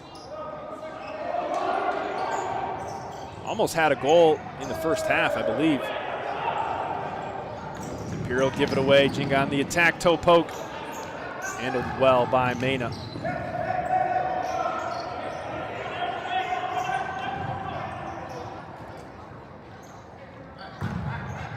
Imperial bringing up their defense. Long diagonal. Can he keep it? Minami maintains control. Leaves it for Raymond. Now Rumisek has a go. Poche is able to collect it after the block. Nice work down the sideline and into the middle. I think that might have been Abadawi, if I'm not mistaken. Beat his defender down the line and put it into the mix.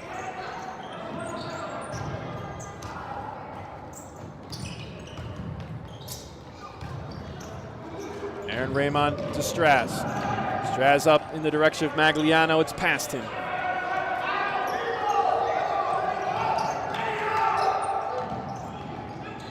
And Emerson Mena was unhappy with something that just happened there. I think with the play, it was a decision from his teammate there. I'm not sure, but he was clearly frustrated by something. He makes another save here. His 16th. Both goalkeepers at 16 saves right now. Exactly the same statistics. 16 saves, 2 goals against, 89% save percentage.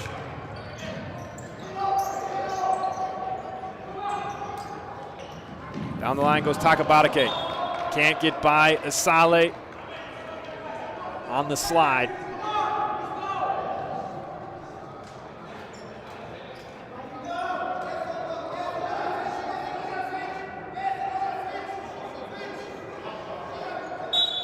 Takabatake making the long walk to get the ball. His count starts. He's on number 3. He's got to get rid of it. Inside, kicked away. Another Ginga restart, this time from the hands of Guinevart. If you're just joining us, yes, Jorge Guinevart is in net for Ginga. Usually the court players, Mena comes all the way out and will receive a yellow for that slide on Rumisek. It'll be their first foul of the match. Looks like the official did not get the ball. It's hard to tell with that angle. He did make contact with Rumisek. Yeah, it doesn't look like he got it. Actually, it was tough to see the contact. But the official was right there. So now one foul apiece with 13:23 remaining in the second.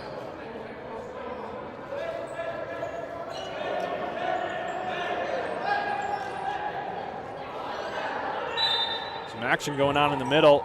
Rohan Raymond in there for Ginga. Guinevart chip to Rasdorf. Rohan Raymond, ball across. Takabaneke was there. And Mena prevented it. Now Rumasek breaks through for the second time today. Ginga pull ahead. Took it away from Detroit. Got his shot past Depoche in front of him, finding the far post. And by the time Mena could see it, he couldn't react in time. So with just over 13 to go, Ginga have the lead by 1. Slide from Guinevart. Ngase, heavy pressure. Goes to Wells.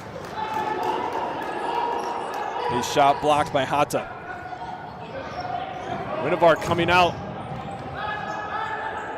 Getting the ball clear is Ginga defense.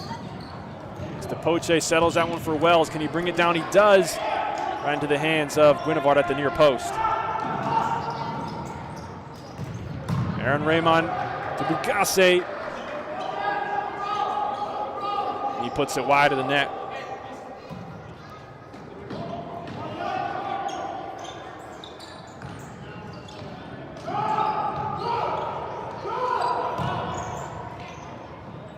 Depoche, lots of space. Toe poke. Rattles in. Imperial draw even.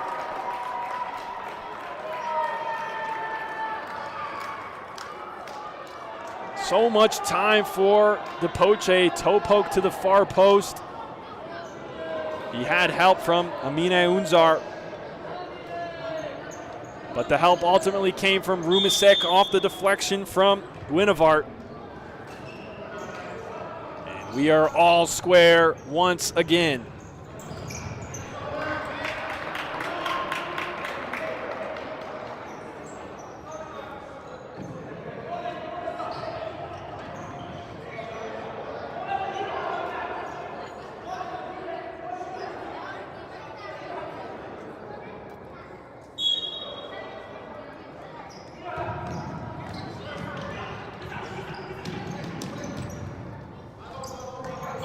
How will Ginga respond? And how will Imperial try to use this momentum to get another one? Sometimes goals can come in chunks in this game.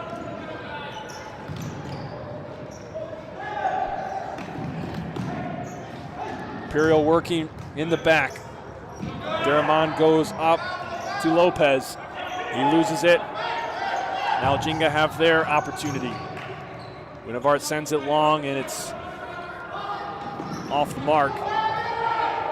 Mena goes long himself, and Guinevart finds it, takes a shot. Couldn't quite see where that one went, but based on the reaction, didn't look like it missed by much. Jorge Guinevart stepping into the pink goalkeeper jersey of Ginga tonight. Normally a court player. He's got 16 saves. Has led in 3. He has been what Ginga needs him to be in goal tonight. Didn't know what that would look like. Was that 2 touches from him? No, looks like the first one is deemed in the attacking half.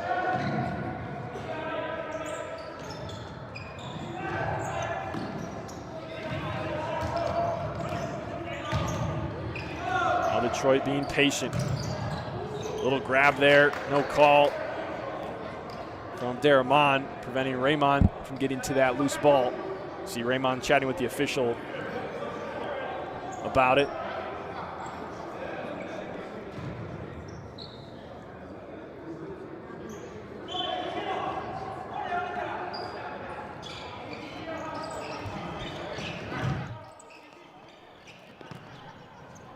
Up the floor, looking across to the middle. Goes Ginga. Detroit now with it. Benevard steps up. Takes a couple touches. Finds Raymond. Raymond with a shot. Near post save by Emerson Mena. He's got 18. Chip off the corner, Takabatake. Sends it nowhere near the goal on that attempt. Benevard with the outstretched fall, punching that one out right at the edge of his arc.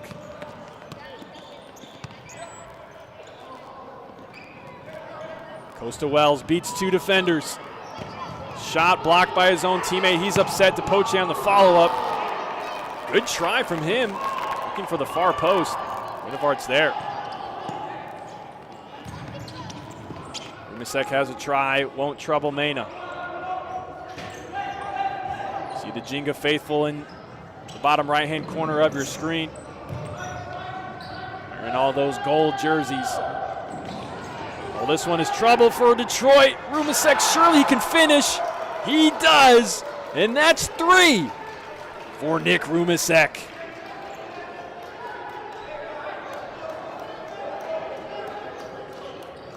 Just a bad mistake for Imperial. See if we catch that. Yeah, the ball across. I think that might have come from Daramane.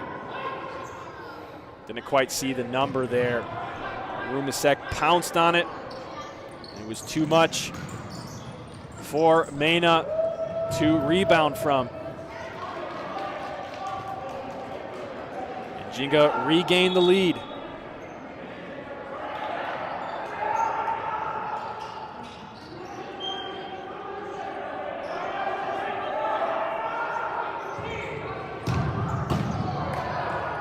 Try from DePoche off the corner. It's off the mark.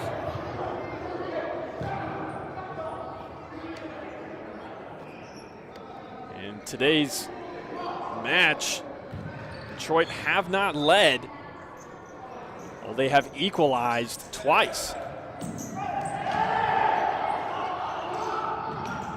Looking for a foul was Caleb Loria. Some of his teammates yelling for it as well. Nothing given, and Guinevere has to make a save. So can Detroit Imperial equalize once more? They've done it twice. Both teams now with a goal scored off of a bad giveaway. Under 9 minutes to go. Imperial had a possession for the moment. They play it out. And they trail by 1. Substitutions for Ginga. Straz on the floor.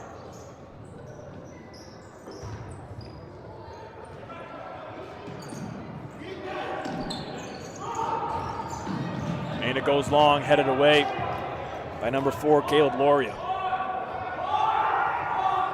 Corner for Detroit coming up. Unzar, far side, backing away from the arc. Far post is Peyton Trask. DePoche to put it in. Straz follows the ball to Isale. Mena across half. 5 attacking for Detroit. They give it away. Aaron Raymond wants to give it a try, but it's well off the mark. Michael Forbes, backup goalkeeper for Imperial, getting warmed up there in the background as Ginga get whistled for their second foul of the half. Trask hitting the deck.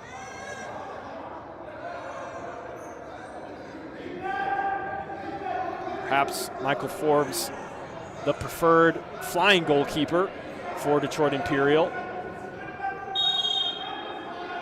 So he prepares to possibly see court time for the first time this year, I believe.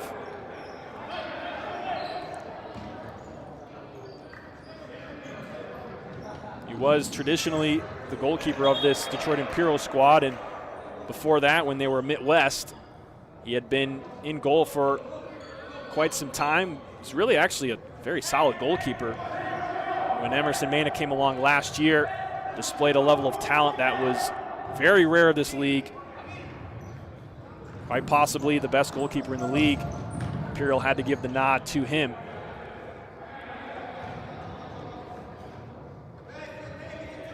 Perhaps Forbes will see the court tonight. He's over there behind the Imperial bench warming up with Wells. Kicking for Ginga, a little touch from Raymond to, I think that's Takabatake who took the shot. They'll try again.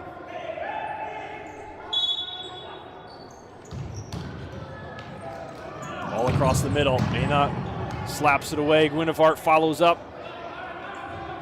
Well high. Distribution stolen by Rasdorf. He has a try. Tapped and collected by Mena. Unzar. Straz steps up in defense.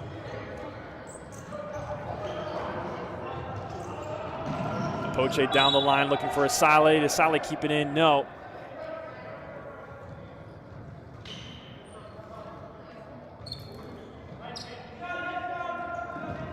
Just over 8 minutes to go. Ginga with possession, trying to hang on to this 1-goal lead. Guinevart was looking for Takabatake and it's not there. And Imperial will call the first timeout of the half.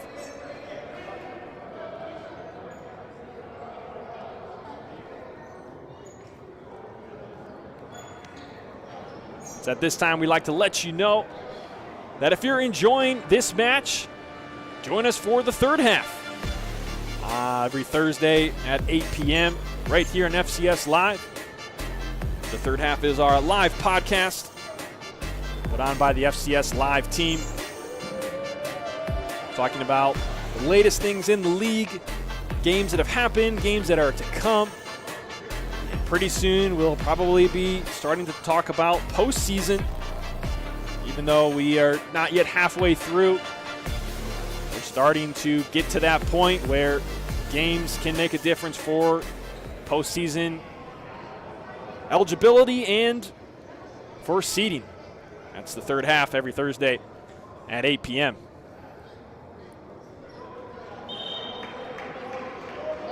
Ginga with that 1-goal advantage. Trying to hang on to that and perhaps add to it. And Imperial calling this timeout, perhaps setting up a plan for how they will approach this final 8 minutes. We saw Michael Forbes warming up earlier. He's standing there next to the bench. He might be switching on and off with Mena quite a bit as Mena has to make a save on Aaron Raymond. Might have to do another one. Oh, Takabatake could have had a strike at the top of the arc. Trask inside, Unzar, 3 Ginga defenders, can't get by him. Raymond chips it, and now Rumasek with 2 Detroit defenders on him, loses it. Eventually it gets put out of play in favor of Detroit.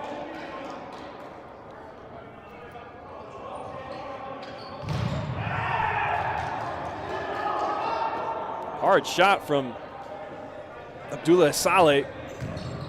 I think I hit a Ginga player almost right in his foot, and here's open net. Detroit Imperial take full advantage. It's a tie game. 7-12. 7:32 I see on the clock there. Guinevart came out and didn't collect. And helping Unzar was Peyton Trask. And off his left foot on the open net. Imperial find their 3rd equalizer. Wow. Not once, not twice, but 3 times. Going down and making it all square again. They have yet to take the lead in this match. We've got a tight one here with 6.5 remaining. You're at Schoolcraft College in Detroit. Poche goes down. Once a foul, none was given.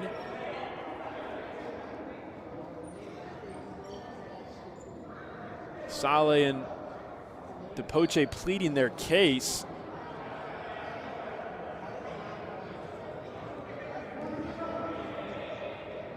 I was actually looking elsewhere. I was looking at the near side of the screen. I missed what happened. But play will resume. And now it's Bugase. And it squirted through, almost did for a moment, to Messiah Hata. Clear it out for a Ginga kicking.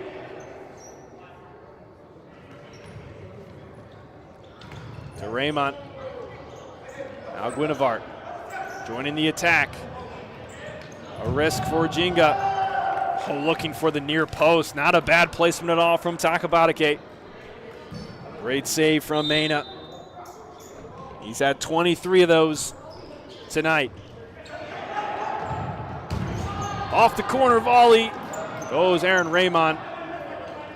Well wide.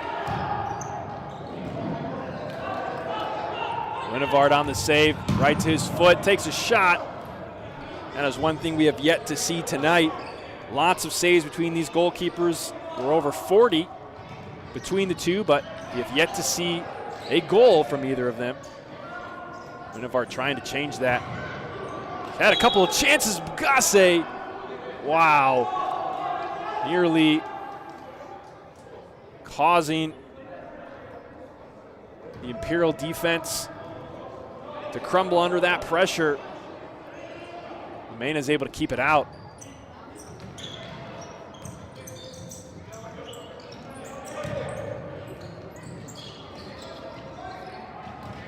Rumisek facing a double. It's all the way back to Takabatake.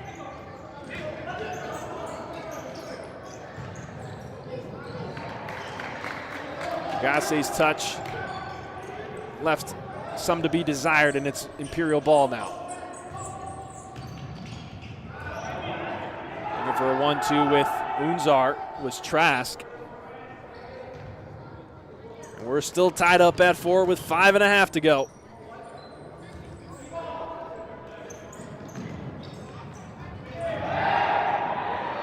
Down goes Bugase. Ginga bench up in arms. They will not receive a whistle. As a reminder, if this were to stay at 4-4, it would result in a draw.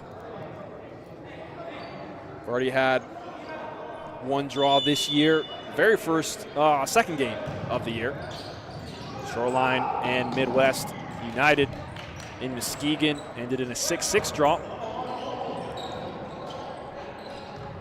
And that will be the case if the scoreline remains the same for the next 5 minutes. Both teams will walk away with a point apiece.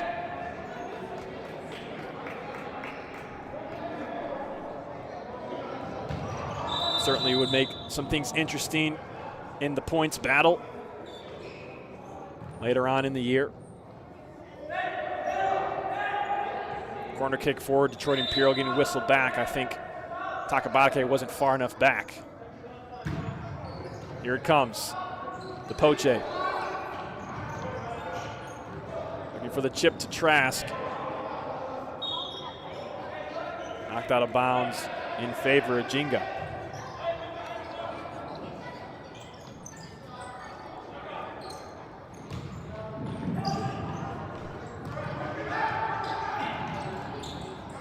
Unzar wins it, working with Asale, and Takabatake clears it away.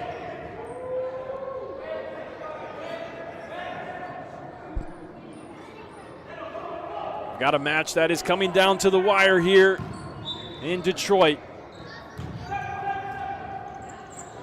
Final match of the day, proving to be the closest match of the day.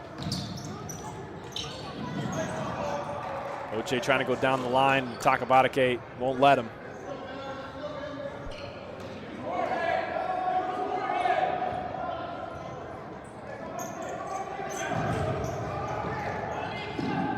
Gwinevart wants a handball, won't get it. Imperial take over with a kick in.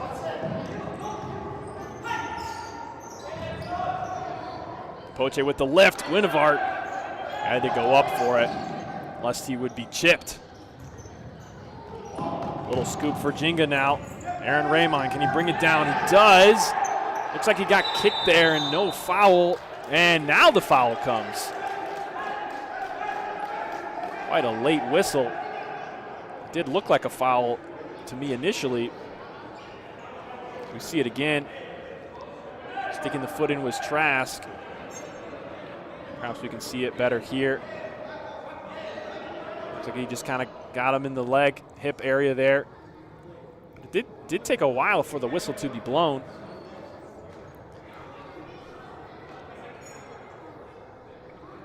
So now, dangerous opportunity right outside the arc. Ginga go quick. Jorge Gwinevart looking to the far post.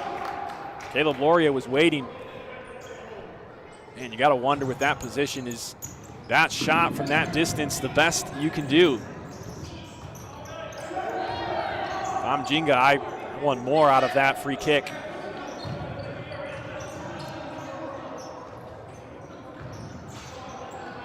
Turn and strike. Loria had a chance, but it was wide.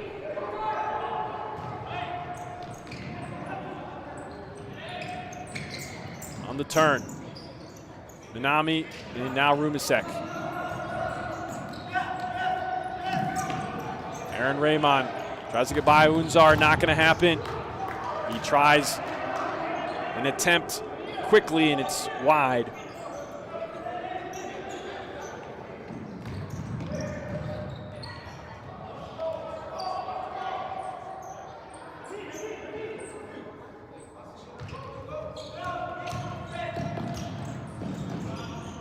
Up the floor, Asale working with Unzar. Opportunity here, Imperial find their first lead of the night. Asale, Unzar, Trask work together to get an easy one, breaking down the Ginga defense. Catching them in a bad position, and with one ball from Asale and one run from Unzar, it became a 2v1 instantly. Wow. Timeout, Ginga. A reminder, this match is sponsored by Ally Marketing, official marketing partner of the Futsal Champions Series. But let's be honest, nobody's thinking about that right now. And all it wants to do is stay on the screen. We have 3:19 to go. And Detroit have taken their first lead of the day. Looking across to the small scoreboard, I see 3:36, so just slightly more than what you see on your screen. Wow. Assuming Ginga is going to put together a plan for a 5-man attacking look, especially with Jorge Gwinevart in goal. It's a risk, of course, but one you have to take in. With Gwinevart being normally a field player, it could be a very good opportunity for them. He's already going to go across half and start with it here.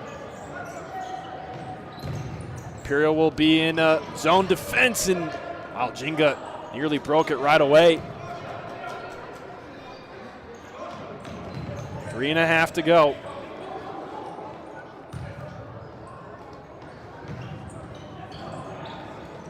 Long ball stolen by Ginga.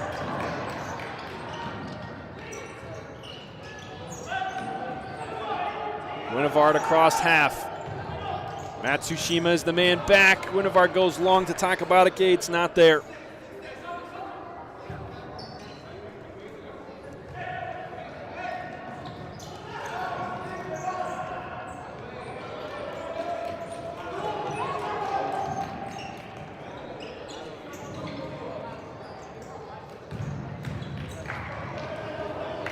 Rumisek has a shot. Goes well wide. As mentioned, this is Detroit Imperial's first lead of the match after equalizing 3 times today. Down by 2, down by 1, down by 1. They pull ahead when it matters the most. Guinevard across half once again. In the pink jersey, he has it. In the corner, Raymond. Ginga trying to work the ball around this Detroit defense. Guinevard goes backwards, goes to the floor, no call. Takabadake, perhaps an opportunity. He had Aaron Raymond wide open for the diagonal. Looks like he was going for goal instead.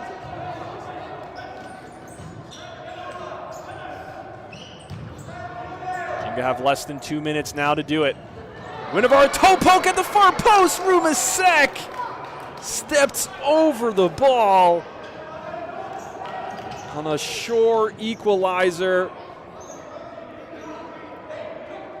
Wow. That might have been Ginga's best opportunity to equalize. Rumasek has a hat trick. He couldn't convert there. Imperial take over possession.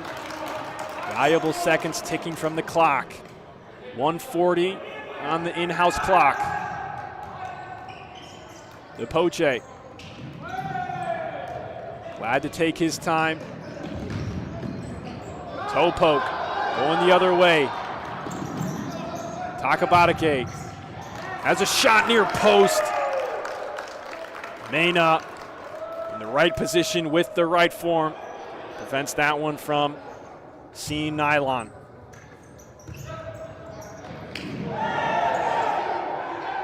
Collision there from Guinevard and is that Trask? Yeah, it is Trask, and Imperial wanted some kind of foul. Looked like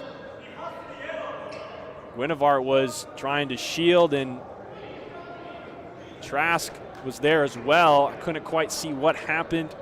Unfortunately, we didn't catch it on the replay. Both sides say it's our ball.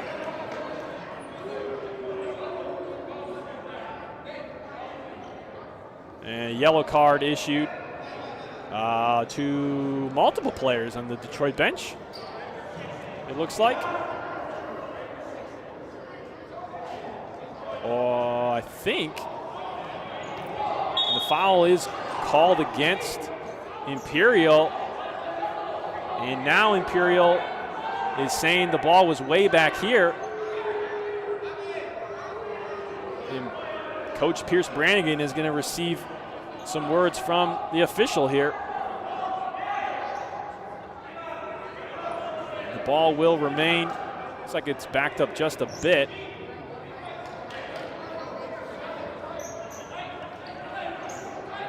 So with just over 1 minute to go, I see 1:21 on the in-house clock.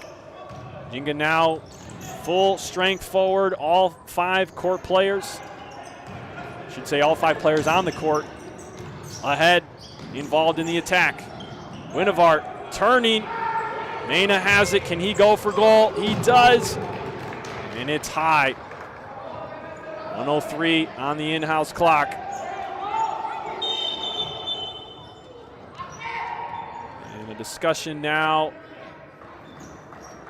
with the referees.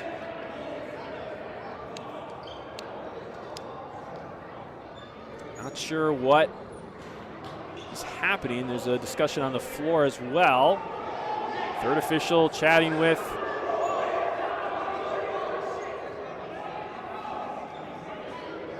the Detroit bench, and the Poche is up in arms.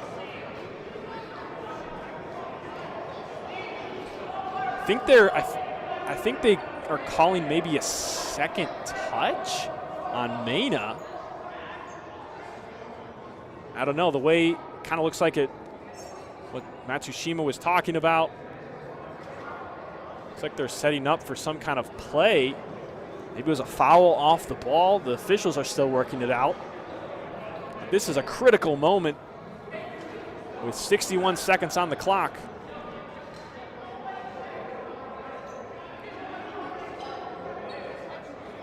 We might not be able to get you all at home a clear explanation right away.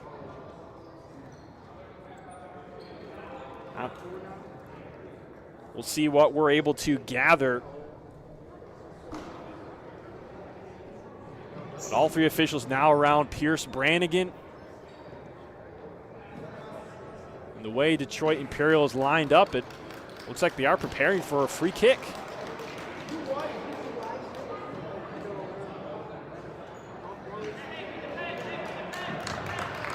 Ball ends up, looks like play will continue as if nothing happened after all of that. Time did get run off the clock, down to 55 seconds. Not sure how that happened. Was just at 101. And play resumes now. So all that discussion and no effect to the game, it turns out. Now we enter the final 40 seconds of play. Ginga down 1.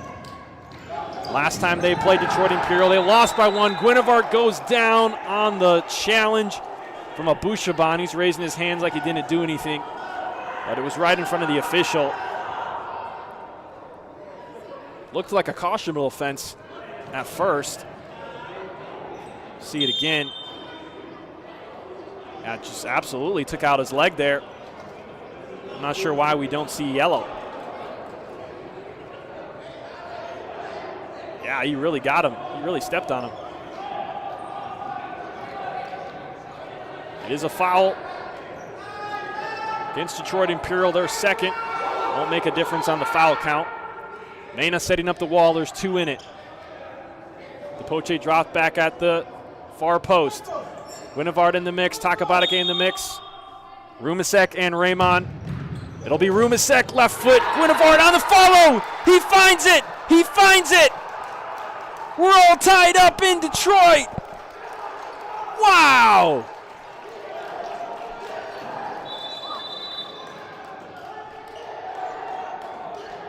On the follow-up, Jorge Guinevart, left foot.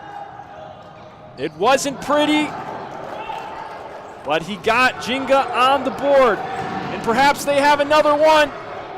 No, it goes too far for Rumasek. Less than 20 seconds now. 5 apiece. Atsushima, poor ball inside. Raymond goes down. No call. Still enough time. Ginga scored at the last second. There's 7 seconds on the clock. 7 seconds on the in-house clock, and Rumasek gets his 4th. He can't believe it. The toe poke got by Lopez and Mena. The effort from the Ginga defense turns into a go-ahead goal. And Guinevart clears it away. 3 zeros on the clock in-house, ladies and gentlemen. It doesn't get much closer than that. Oh my goodness. Wow.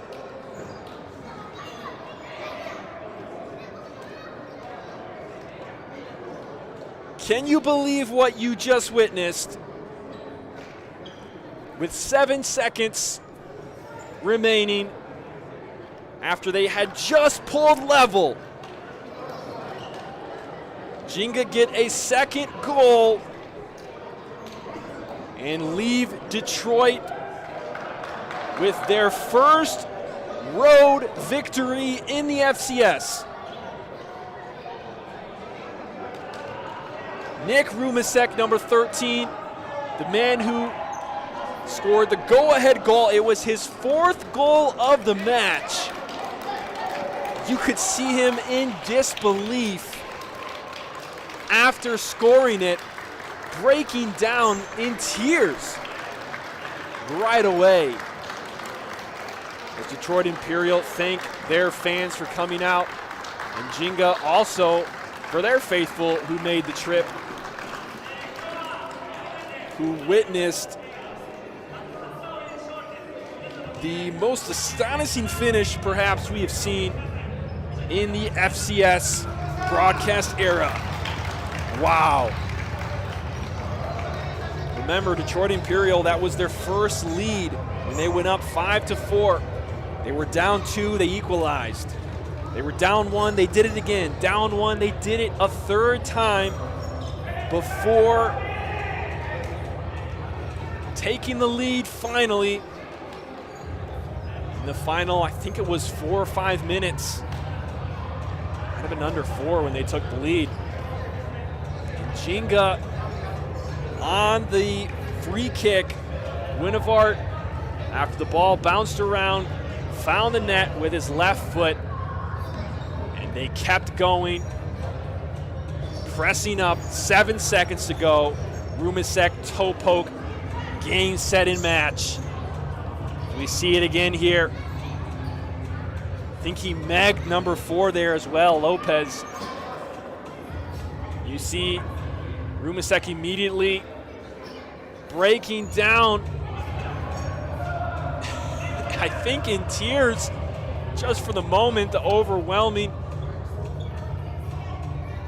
emotions of that moment. It might just be a regular season game. It might just be a game on a Saturday night in Detroit. But to that man, number 13, Nick Rumasek, that moment was so much more. And for many people here, it was the same. And for Detroit Imperial, it is the opposite emotion, disbelief. You saw it on the face of Emerson Mena at the end. They were so close to that 4-0 start.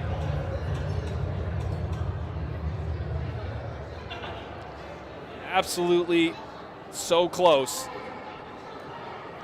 And Ginga steals it from him at the last moment. Wow, what an end to our triple header today. Ginga take this one 6-5. Before we head out, let's take a look at what is on the horizon for these two teams. For Ginga, they will host they will host Chicago on December 20th. That is next week. Chicago House yet to get a victory. So Ginga will welcome them in Cincinnati. And for Detroit Imperial, they will also be at home again, but it's not for about a month. And they welcome Lansing to this building right here. Lansing now 3-1 after the victory over Innovation. And for Detroit Imperial is really when the true testing will occur after their first 4 matches against Innovation, who have not won a game yet, and Ginga, who just won their second. And lastly, what we must let you all know of is what is perhaps the most exciting part of next week. Ole Futsal meets Midwest United for a finals rematch in Grand Rapids, where Ole came out as the victors in Lansing last year. Ole still undefeated in FCS play. And the battle for Grand Rapids will kick off at 5 p.m. next week, Saturday. That does it for, wow, what a way to end the triple header today, as Ginga at the last second, not 1 but 2. And the final time on the clock across the court, 7 seconds when that go-ahead goal was scored. Ginga get the victory 6-5. I'm Jared Kleppel, along with all the FCS Live production team in multiple states. Thank you so much for tuning in to all the action today. We'll see you guys on the third half next Thursday And then for a couple of games next Saturday, including the Battle for Grand Rapids. Don't miss that one. We'll see you guys later. Good night.